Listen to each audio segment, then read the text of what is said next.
Webb, Chris Paul, James Harden, how's that sound to you? It sounds interesting. sounds interesting, but you know, myself and other players some have a different perspective maybe than some in the media, in that I'm really interested in seeing how it works.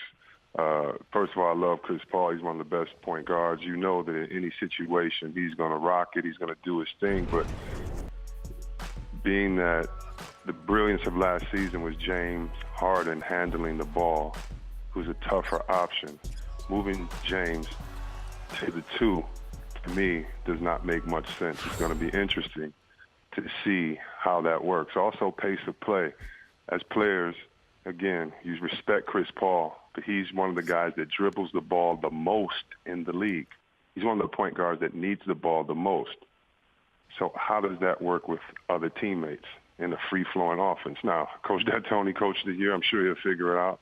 Chris Paul wants to win. I'm sure they'll figure it out. So it's not based on guys' character or are they willing to change. It's just that based on all their bodies of work, this is just very interesting to me, especially when you lose Beverly, who's the heart and soul of the team defensively, and, you know, Lou Williams, who was only there for a second, but, you know, was a leading scorer off the bench last year. So you lose some bench power, even though Gordon's going to step up. So it's just an interesting situation, and I really just want to see how this plays out. And I'm glad I get to do a lot of games on the West Coast next year and watch this team as they go to work. Webb, what does this say to you about what's going on with the Clippers? And I know Jerry West is in the mix now as a consultant, but CP deciding to leave like this, because they surely had to do this with his blessing. You know, you're not going to just move him without consulting him at all. What does this tell you about what's going on with the Clippers and what their situation might be? Yeah, I agree with you, Sekou. I don't even think it was his blessing. I think it was his demand. You know, you don't trade Chris Paul unless he says, I want to be traded, period. You know, he was one of the most, or the most beloved Clipper, the veteran that you could lead on.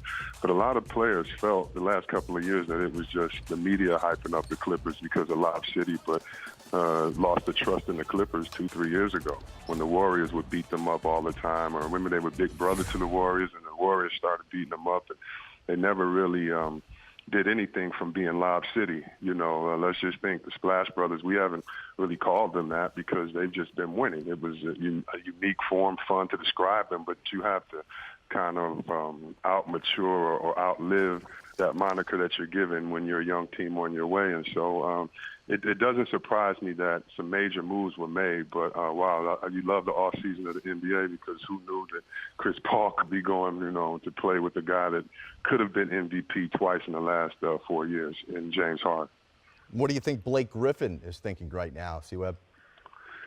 You know, I don't know, but it's interesting. I know as a guy that I was blessed to play with great point guards from, you know, Avery Johnson and Tim Hardaway just in practices to Strick to Jay Will, Bibby, and other guys. And I know as a power forward, especially today, you need a guy that knows you, that trusts you, that gets that ball up to you. And so I'm sure he's thinking about who he's going to be running that pick and roll with. I'm sure he's thinking about has his time there. You know, no one wants to be kind of the scapegoat, but then again, some people love embracing and saying, hey, this is my team. So I think he's in a position where he can embrace it, go back to Clippers, be the savior, be this team, prove all of us talking heads wrong, or he could go find another chance. You know, it's really hard to find. I don't think we're going to see a Dirk Nowitzki anymore. Maybe not even see, you know, a Dirk Nowitzki or a Kobe guy staying, or Reggie Miller staying with their team 20 years in this type of climate. And so if he leaves and finds another place, I wouldn't be surprised that right now he just needs to do soul searching and really see what's the best place for him to enjoy his career. That's number one, for him and his family to enjoy his career and to thrive in basketball. So I'm sure this threw a monkey wrench in everyone's plans, and I'm sure we'll see this ripple effect go all the way through the NBA and some moves that you'll see people making or guys you'll see people vying for. Oh, great. So you're saying we're going to be even busier today. Oh, I mean, I hope so. Hey, this is what I love, man. I love football, but you know, the best thing about basketball, we really do off-season moves. Yeah. Our seasons are great, so I love it. Hopefully, you know, Sekou has to check his phone all day from rumors going on. Hopefully he has some more to report tonight. Well, Chris, you know, if not for the Chris Paul trade rumors here that he's going to Houston. The biggest news would be that Phil Jackson has been and the Knicks have mutually parted ways here. What do you think of the timing? Less than a week after the draft, where the Knicks had the 8th pick, and about 2 days before free agency, that the Knicks would decide to get rid of Phil Jackson. I mean, it's interesting. I see that it was mutual, and of course, we don't have all the information, but I have family that live in New York, and I didn't even see the newspaper, and I got text from them this morning telling me that Phil Jackson was going. So I could tell you personally, a lot of New Yorkers are very happy. And anytime you have a young player like Kristaps Porzingis and a guy that the town loves like a Carmelo, you're going to have to, do your best. It didn't seem with some of the comments that he made, whether it was about the entourage of Melo or whether it was trading Porzingis or putting him on the block or other things, that he was as invested as maybe he was as a coach, or maybe he just wasn't as good as he was as a coach. But it's kind of a sad way to see things, part. As a basketball fan, I want to see Phil Jackson come in there and do well. I just don't know with the type of players that we have. One thing about the triangle offense, and I know it very well, is that it put guys on a leash. And this was the days that you had guys and they didn't have maybe the one-on-one skill as guys today. So center opposite plays like that. You could do different things with guys. You made guys valuable and hid some of their lack of skill. Where today, guys don't need to be put on a leash in the triangle. They can score from every position, and there's a bigger emphasis on three. And so I think a lot of it as well was abandoning the triangle offense as far as in their organization. And so it may just be, as much about him as it is his offense. And so, but it's an interesting day and kind of a sad one when you see a legend like Phil has done so much for the game, won so much, and brought so many great memories to fans kind of leave unceremoniously like this. Well, Steve Webb, we appreciate you taking time out on this very busy Wednesday to join us and lend your perspective on all the news floating around the NBA today. We got Sekou Smith, Jared Greenberg. We got David Aldridge, the Hall of Famer, on the phone here. How about this for a Wednesday, DA? Wake up, Phil Jackson's fired, and Chris Paul is now a member of the Rockets. Yeah, well, it's another more indication of just, I think, the frenzied nature of the league now with again, I think this is all based on Golden State, and you see everybody kind of scrambling to make deals and moves to try and keep up. And it leads to so much more activity, whether it's a team like the Knicks that wasn't getting any sniffs in free agency. Agents were not going to send their players there, so they knew they had to do something to change that equation to get in the game.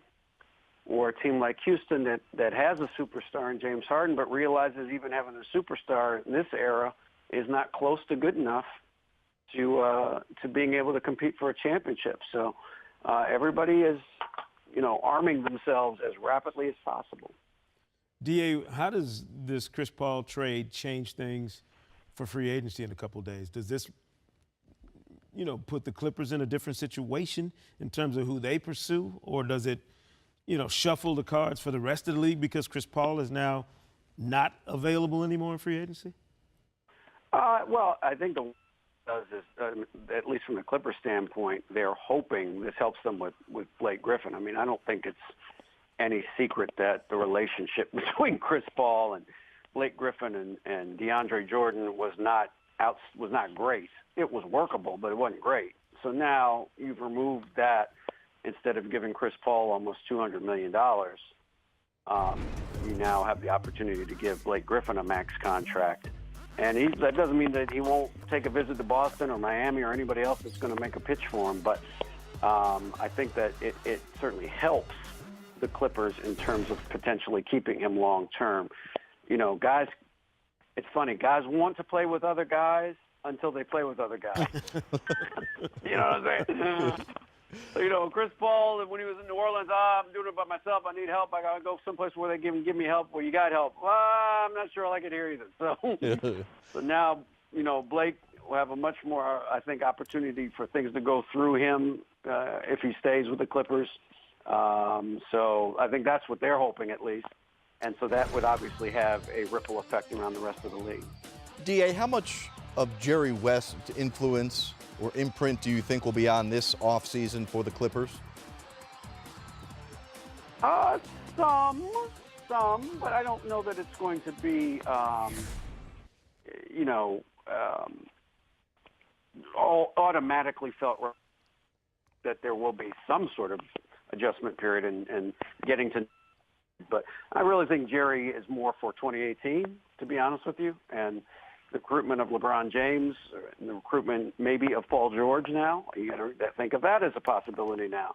You know, that not having to do 3 max contracts, you know, which they would have had to do if you re-sign Chris Paul and you re-sign Blake Griffin. You got 2 max deals already. You've got a near max, well, not a max deal, but a very lucrative contract for DeAndre Jordan. Well, now the Clippers are in a position where next year they can be a little more aggressive in free agency, and maybe they get into the Paul George sweepstakes. So I think that's where Jerry's influence will come into play more than anything else. We've got David Aldridge joining us here live on the phone with Sekou Smith, Jared Greenberg, talking about the deal that would have Chris Paul sent to Houston. What's your take on how on and off the court Chris Paul and James Harden work together? Well, I mean, look, they know each other, obviously, from international competition, Olympic team, world championship teams, all that sort of thing. And so they, you know, they have a relationship, they have a friendship. I believe that James Harden was very willing to be the point guard this year and enjoyed the role. But I think we saw at the end of the playoffs how worn out he was by it. I just think he was worn out by it, almost literally worn out by it. And so I think his desire to get somebody who could take the ball handling responsibilities away from him so he could play more off the ball, do more of what he does with score. I think that the proof's in the pudding. Obviously, you don't make this deal without James Harden's not only blessing but encouragement. So, you know, now James Harden will sign his long-term extension, I'm sure, in short fashion after this summer. After this year, Chris Paul will sign an extension there, and so you know they'll be together for the next 3 to 5 years and see how far that they can go together. Well, DA, you also wrote a story which was supposed to be the lead story of the day, that Phil Jackson and the Knicks were no longer going to be working together. What is it that you believe, as you write here this story, about what led James Dolan to finally step in after months of Dolan saying, in fact, he went on I believe it was ESPN Radio in New York with Michael Kay and said, people wanted me to be hands-off, so now I'm going to be hands-off and let Phil do his thing. What finally convinced Dolan to say, all right, enough's enough? Well, look, I think the Porzingis thing was the last straw. I mean, it just doesn't. It literally made no sense what Phil was doing with Porzingis. You can say he got sideways with Carmelo Anthony, and you know, maybe. And Carmelo Anthony's in his 30s now, and so maybe you want to make a trade and rebuild and get assets for him and build your team around Porzingis. Okay, you can do that. I think most people would say, all right, that makes some sense. But to say you're contemplating trading a 21-year-old player who just grew 2 more inches last year and is the only player in the league that does what he does at his size because you are thinking about the future makes absolutely no sense to anybody.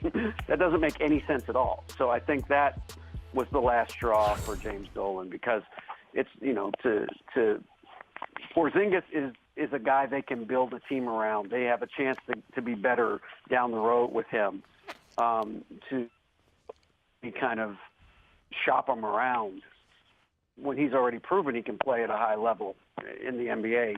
That just didn't make any sense. So I think that was the last straw for James Dolan.